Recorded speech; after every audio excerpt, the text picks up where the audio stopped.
Brought to you by Queen's Campus Computer Store, located inconveniently in Dupuy Hall, but definitely worth a trip.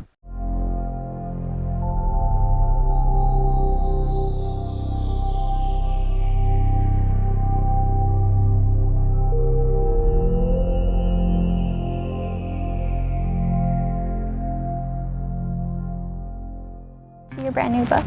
It's called What We Talk About When We Talk About War. That's right. It focuses on Canada's gradual deterioration in its peacekeeping agenda. And what made you decide to address this controversial topic? Well, it's a book about how we narrate ourselves into war, how we make it permissible to stay in a war, and how we make it permissible to leave a war, and how we sort of use story all the way through to get us in, through, and out of a conflict. So it's not really a judgment on the war in Afghanistan, though I do pass certain kinds of comments on it.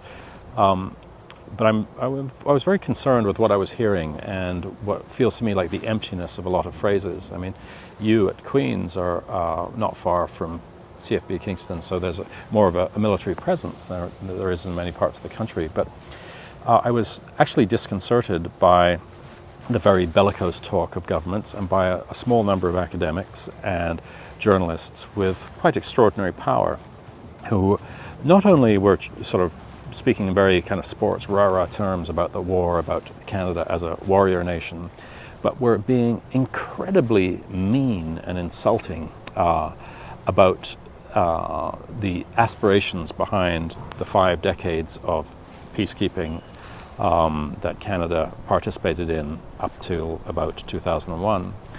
And I found the language astonishing and actually quite hateful, and I felt that nobody was speaking back to the critics of this idea, who were painting peacekeeping as naive, hippy-dippy ventures. These are all quotes, foolish. If you believed in peacekeeping, you were, as I say, just completely naive and had no idea of the country's history. And there was an incredible manipulation of myth and story in our history behind this, and there's still this ongoing pressure to imagine Canada, in fact, as having been a great military nation all this time.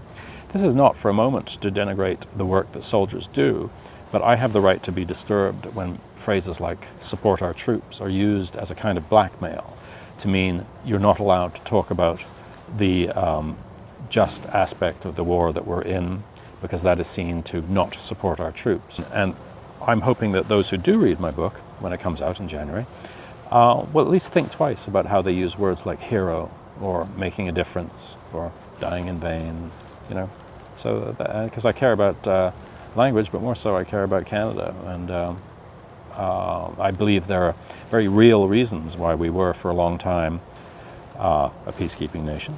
Peacekeeping itself may be an altered sort of mission, but this has always been a country that has served in the cause of some greater and more selfless idea, usually called democracy or whatever, whether it's fighting for the empire or the Commonwealth or for NATO. We don't go to war to grab more territory or to kill people. That's not what we do. And I'd say that's still true today. And how can this generation of young Canadians help address and redefine Canada's role in peacekeeping? For me, it's more a question of how can institutions in Canada accommodate the tremendous goodwill and energy of youth. You will have friends who are now, I imagine, working or planning to work with NGOs in all sorts of organizations. I believe that a good many of our soldiers join because they want to genuinely make a difference. If you look at the obituaries of soldiers, a sad way to learn it,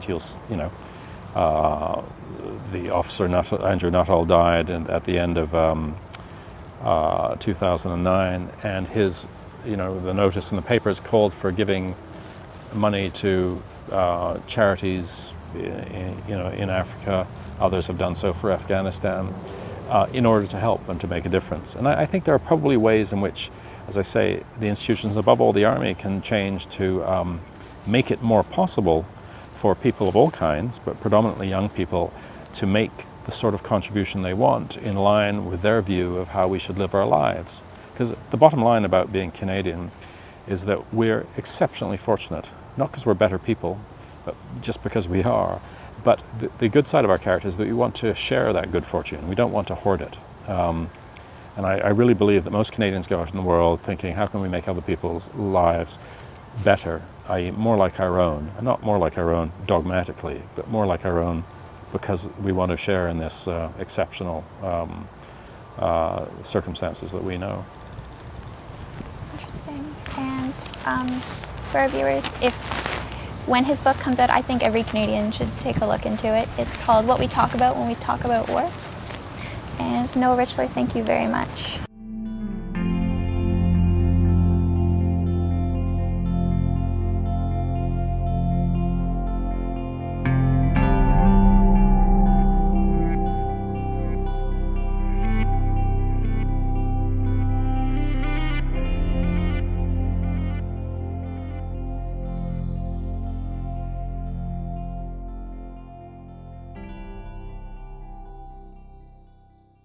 Massive selection, unparalleled pricing, ccstore.queensu.ca.